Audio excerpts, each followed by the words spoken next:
सिंधु सुता विष्णु प्रिया मैया महालक्ष्मी की जय। भक्तजनों, आप सभी पर माता महालक्ष्मी कृपावान बनी रहे। भक्तों, माँ लक्ष्मी धन धान सुख यश वैभव समृद्धि आरोग्य और कीर्ति प्रदान करने वाली माता है।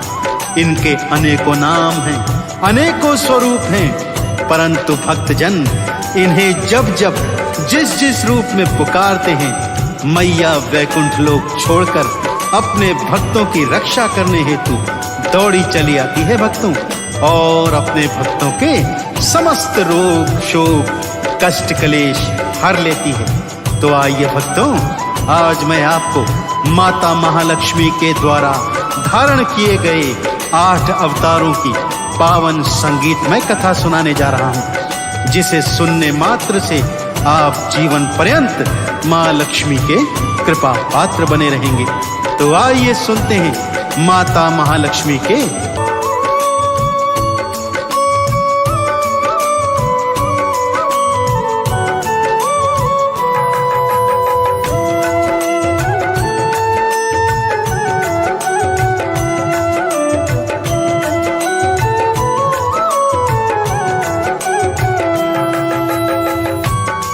भक्तजनों, माता लक्ष्मी द्वारा धारण किया गया पहला अवतार आदि लक्ष्मी या महालक्ष्मी के नाम से जाना जाता है। ये भृगु ऋषि की पुत्री के रूप में कही जाती हैं भक्तों। श्रीमद् देवी भागवत पुराण के अनुसार माता महालक्ष्मी के इसी स्वरूप ने त्रिदेवों का सृजन किया था भक्तों, और त्रिदेवियों ने भी अपना आकार मैया से ही लिया था।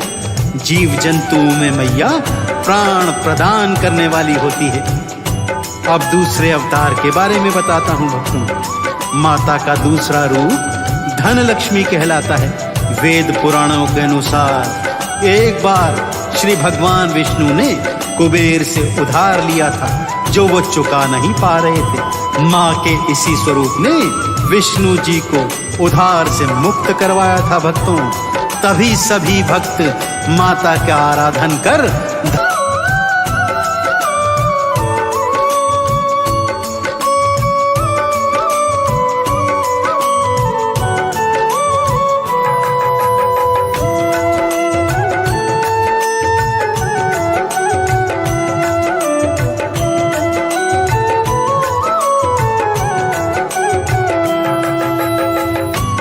अपना तीजा रूप माता महालक्ष्मी ने धन्य लक्ष्मी का बनाया भक्तों। धन्य का अर्थ होता है अनाज। माता अन्न की दानी है, दात्री है, इसीलिए माता के इस स्वरूप को अन्नपूर्णा भी कहा जाता है। जहाँ जहाँ अन्न का अनादर होता है, बर्बादी होती है, माँ रुष्ट हो जाती है और वहाँ पर कभी भी अपनी कृपा नहीं लुटाती। सो भक्तों, ध्यान रखिए, जीवन में अन्न का सदा आदर करते रहिए। चौथे रूप में माता ने गज लक्ष्मी का रूप धारण किया भक्तों। तभी तो 2 गज माता का आवाहन करते रहते हैं। माता कृषि और उर्वरता की देवी है, इसीलिए जो भी कृषि और उर्वरता के व्यापारी हैं, माता के गज रूप का पूजन आराधन कर सदा सदा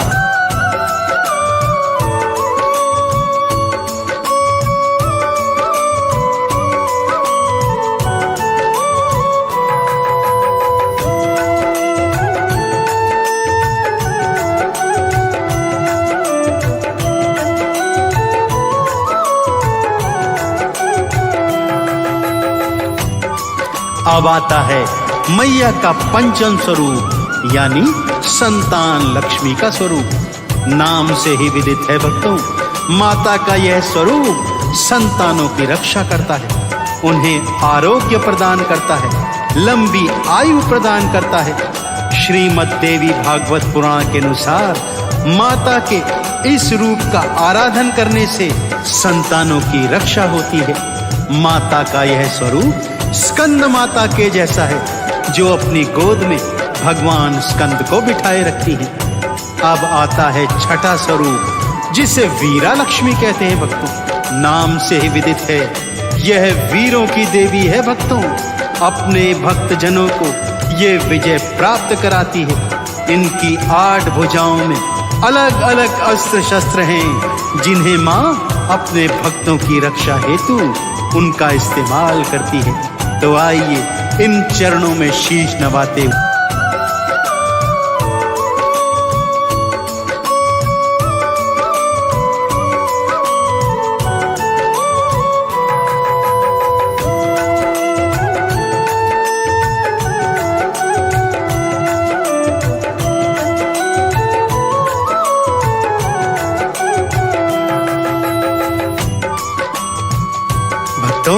माता का सप्तम अवतार था विजया लक्ष्मी का।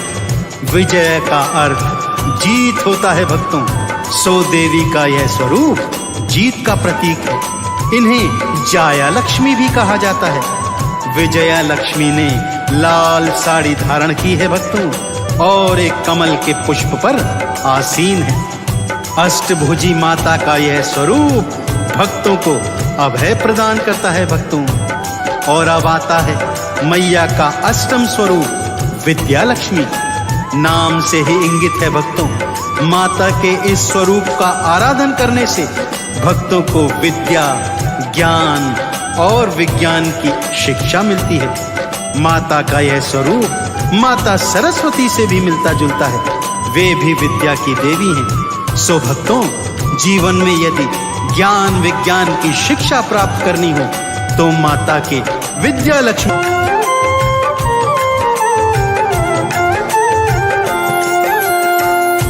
जय जय माँ वैष्णो देवी, जय जय माँ त्रिकुटा भवानी। भक्तजनों, त्रिकुटा की पहाड़ियों पर स्थित एक गुफा में माता वैष्णो देवी की स्वयंभू 3 पिंडियां हैं। देवी काली, देवी सरस्वती और देवी महालक्ष्मी यहाँ पर पिंडी रूप में गुफा में विद्यमान हैं। इन तीनों पिंडियों के सम्मिलित स्वरूप को वैष्णो देवी माता कहा जाता है। वैष्णो देवी माता का प्रसिद्ध मंदिर भारत के जम्मू कश्मीर राज्य में स्थित है और कटरा के समीप है।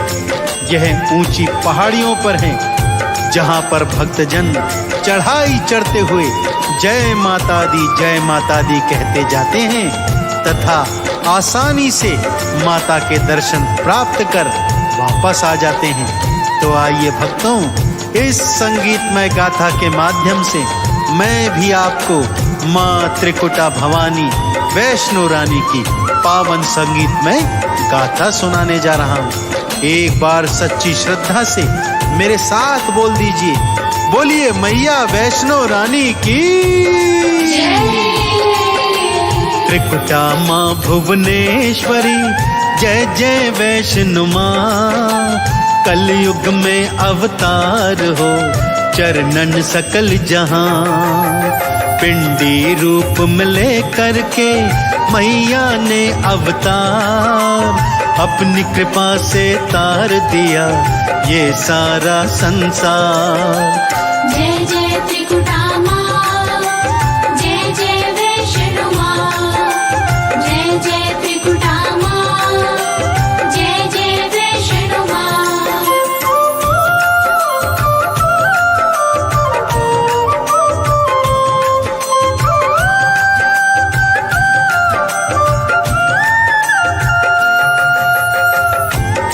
गाथा इस प्रकार से है भक्तों। कटरा के समीप हंसाली गांव में माता वैष्णो देवी का परम भक्त पंडित श्रीधर अपनी पत्नी के साथ रहा करता था। अत्यंत दरिद्र था। कभी कभी तो कई कई दिन तक खाने को एक दाना भी नहीं होता था, परंतु इस पर भी उसके मन से माता वैष्णो देवी की भक्ति का भाव जाता नहीं था भक्तों। सारा दिन माता वैष्णो देवी का नाम लेता, सायंकाल को माँ के चरणों में दिया जलाता, आरती चालीसा गाता, बीज मंत्रों का पाठ करता और जो रूखा सूखा बन पड़ता उसका भोग माता को समर्पित करता। तभी एक दिवस उसके मन में विचार आया कि माता के नाम का जागा कराऊं, अगले दिवस सारे गांव को भंडारा खिलाऊं। यह सोचकर बड़ी प्रसन्नता से उसने मन की बात अपनी पत्नी को बताई। पत्नी हैरानी से उसे देख रही है। स्वामी, घर में खाने को एक दाना भी नहीं है और आप गांव में भंडारा करवाने की बात सोच रहे हैं, भला ये कैसे होगा? लेकिन श्रीधर पंडित तो माता वैष्णो की भक्ति में मग्न है और इसीलिए वो सारे गांव को भंडारे का न्योता देकर आ जाता है। जागा माँ का करवाऊं, करूँ माँ का गुणगान, भंडारा मैं खिलवाऊं, करूँ सबका सत्कार। घर में अन्न का दाना नहीं, खाली सब भंडार, कैसे खिलवाओगे तुम, कैसे करो सत्कार। जय जय त्रिकुटा माँ, जय जय वैष्णो माँ, जय जय त्रिकुटा माँ, जय जय वैष्णो माँ।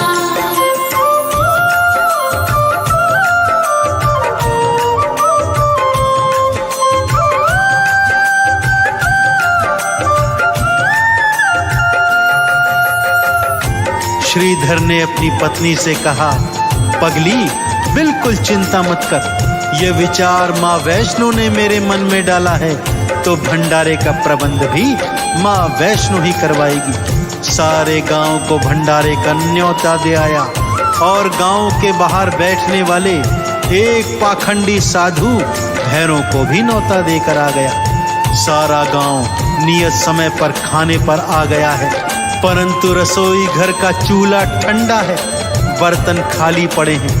पत्नी रो रही है, हे माँ अब क्या होगा, लाज आपके हाथों में है।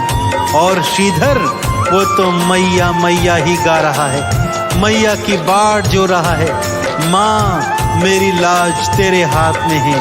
कि तभी चमत्कार हुआ भक्तों। एक छोटी सी कन्या लांगुर के साथ लाल चुनर ओढ़े वहां पर आती है और कहती है, श्रीधर किसका इंतजार करता है, जा भोजन लेकर आ। श्रीधर ज्यों ही रसोई घर में आता है, क्या देखता है, थालियों में 56 भोग भरे पड़े हैं। अत्यंत प्रसन्न भाव से पूरे गांव को भोजन खिलाता है। माता स्वयं अपने हाथों से प्रसाद बांट रही है कि तभी भैरव अपने शिष्यों के साथ वहां आता है तथा खाने हेतु मांस मदिरा मांगता है, परंतु जो ही मांस का टुकड़ा उठाता है वो हलवे में बदल जाता है। समझ जाता है कि ये कन्या कोई दिव्य कन्या है, उसे पकड़ने भागता है। माँ लांगुर के साथ त्रिकुटा पर्वत पर भाग जाती है तथा एक गुफा में जाकर 9 महीने के लिए छुप जाती है भक्तों।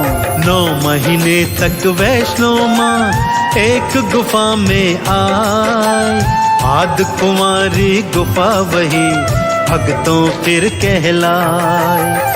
भैरव गुफा के बाहर से देता है ललकार, लांगुर संग में युद्ध लड़े बीते वर्ष 1000।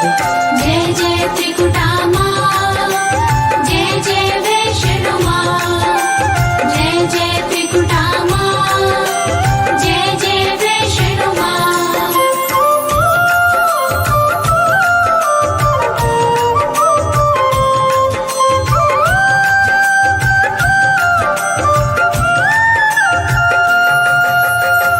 भैरव गुफा के बाहर मां को ललकार रहा है तथा लांगुर के साथ युद्ध कर रहा है, जिसका कोई परिणाम नहीं निकल रहा है।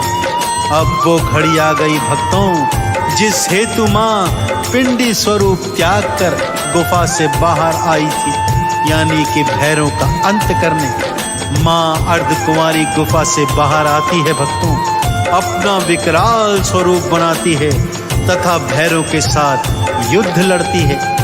मां ने तलवार से भैरव के शीश पर ऐसा प्रहार किया कि वो कटकर कई 100 योजन दूर जाकर गिरा। परंतु जैसे ही भैरव का सिर कटा भक्तों, कटा हुआ सिर जय माता दी बोलने लगा और माता के चरणों में प्रार्थना करने लगा क्षमादान की। माँ का नाम लेने लगा, माँ के बीज मंत्रों का उच्चारण करने लगा। माता रानी ने भी मरते हुए भैरव को क्षमादान दे दिया तथा उसे यह वरदान दिया कि मेरे दर्शनों के पश्चात जो भी तेरे शीश के दर्शन भैरव घाटी में जाकर करेगा तभी मेरी यात्रा संपूर्ण मानी जाएगी। भैरव का शीश तब से भैरव घाटी में स्थित हो गया भक्तों, जहाँ पर भक्तों ने उनका एक मंदिर भी बनवाया है। माँ पुनः गुफा में चली गई और पिंडी रूप धारण करके भक्तों का कल्याण करने लगी। कटा हुआ वो शीश तो माँ का नाम बुलाए, भैरों के कट शीश को मैया अमर बनाए। पिंडी रूप फिर मैया ने फिर से लीना धार, गुफा के भीतर आई माँ करने को उद्धार। जय जय त्रिकुटा माँ, जय जय वैष्णो माँ, जय जय त्रिकुटा माँ, जय जय वैष्णो माँ।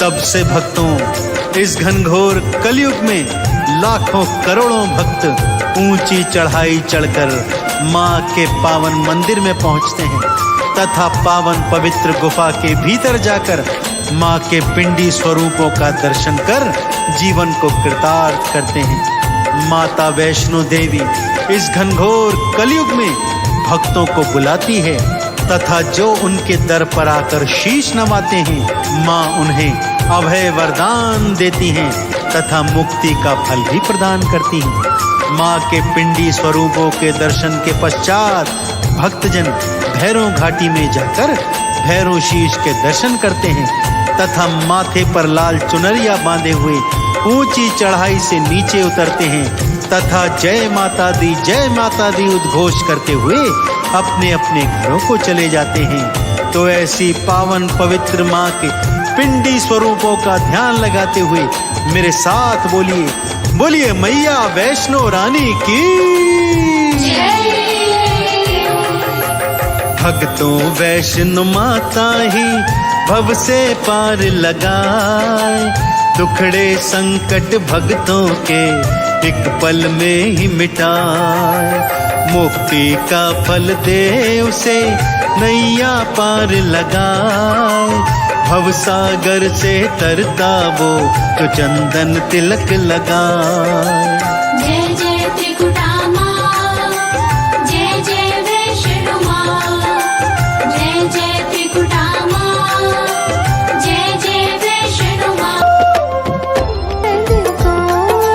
उज्जवल से दो नैना, उज्जवल से दो समान कलेवर, रक्तांबर राजे मैया रक्तांबर राजे, रक्त पुष्प गलमाला, रक्त पुष्प गलमाला कंठन पर साजे।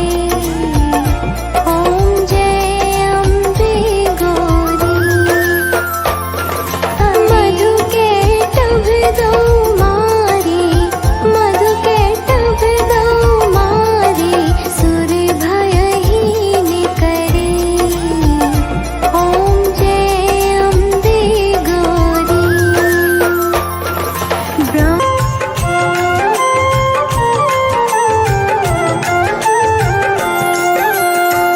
ओम महालक्ष्म्यै नमो नमः, ओम विष्णुप्रियायै नमो नमः, ओम धनप्रदायै नमो नमः, ओम जगज्जनन्यै नमो नमः। बोलिए महालक्ष्मी मैया की। भक्तजनों, तीनों महादेवियां माता महाकाली, माता महासरस्वती और माता महालक्ष्मी में से माता महालक्ष्मी प्रमुख देवी हैं। जो भगवान विष्णु की अर्धांगिनी है तथा उनके साथ क्षीर सागर में शेष की शैया पर विराजमान रहती हैं। माता महालक्ष्मी धन, स्वास्थ्य, समृद्धि, सुख, शक्ति, भोजन, यश, वैभव, धैर्य, मोक्ष, प्रेम, सौंदर्य, स्त्रीत्व और संतान की देवी हैं। मूल प्रकृति और जगत माता है माता महालक्ष्मी। परंतु क्या आप जानते हैं कि जीवन पर्यंत माता महालक्ष्मी की कृपा कैसे प्राप्त की जाती है? तो आइए भक्तों, ये पावन संगीतमय कथा आज मैं आपको सुनाता हूँ, जिससे आपको ज्ञात हो जाएगा कि कैसे माता चंचला को जीवन पर्यंत अपने घर में स्थापित किया जा सकता है। तो माता महालक्ष्मी के चरणों का ध्यान लगाते हुए आइए सुनते हैं ये पावन पवित्र कथा। कमलासिनी पद्मासिनी पद्म प्रिया है माँ, धन और धान को बांट दी आपसी कोई कहाँ। पावन कथा मैं आपकी भक्तों को तो सुनाऊं, कृपा आपकी मैया जी भक्तों को दिखलाऊं। जय जय विष्णु प्रिया, जय जय सिंधु सुता, जय जय विष्णु प्रिया, जय जय सिंधु सुता।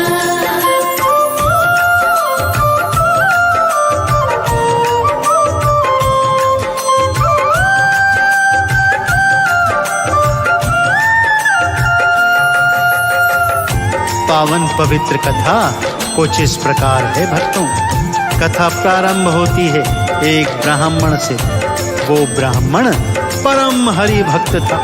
नित्य प्रति श्री हरि के मंदिर जाता, पूजन मनन करता, आरती चालीसा गाता, उनके 12 नामों का जाप करता। सभी उसकी विष्णु भक्ति को देखकर अत्यंत हैरान होते थे कि कोई भला श्री हरि का ऐसा परम भक्त कैसे हो सकता है। परंतु वो ब्राह्मण तो सच्चे हृदय से भगवान श्री हरि विष्णु की भक्ति में लीन रहा करता था। भगवान श्री हरि विष्णु उसकी इस अनन्य भक्ति से इतने प्रसन्न हुए कि एक दिन उन्होंने उस ब्राह्मण को दर्शन दे दिए और वरदान मांगने को कहा। ब्राह्मण साक्षात भगवान श्री हरि को अपने सन्मुख देखकर अत्यंत प्रसन्न हुआ और भाग्य पर इतराने लगा तथा भगवान के श्री चरणों से लिपटकर क्या वरदान मांगने लगा, आइए सुनाता हूँ। श्री हरि के चरणों में कर कर के वो प्रणाम, मांग रहा श्री विष्णु से भक्त अभय वरदान। किसी तरह महालक्ष्मी माँ मेरे घर में आए, घर में आकर सदा सदा वहीं पे वो बस जाए। जय जय विष्णु प्रिया, जय जय सिंधु सुता, जय जय विष्णु प्रिया, जय जय सिंधु सुता।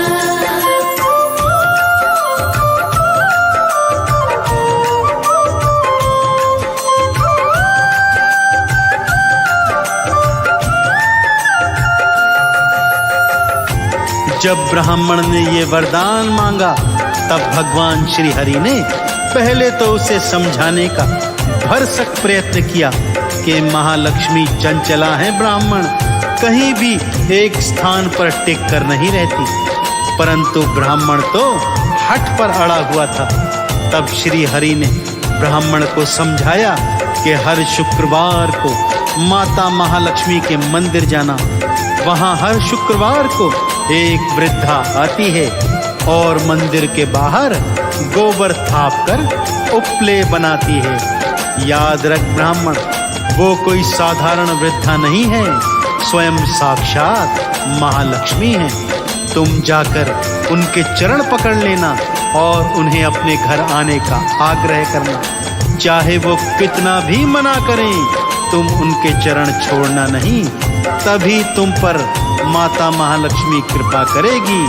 यह कहकर श्री हरि अंतर्ध्यान हो गए भक्तों। श्री हरि के बताए अनुसार ब्राह्मण शुक्रवार को माता महालक्ष्मी के बाहर बैठ जाता है।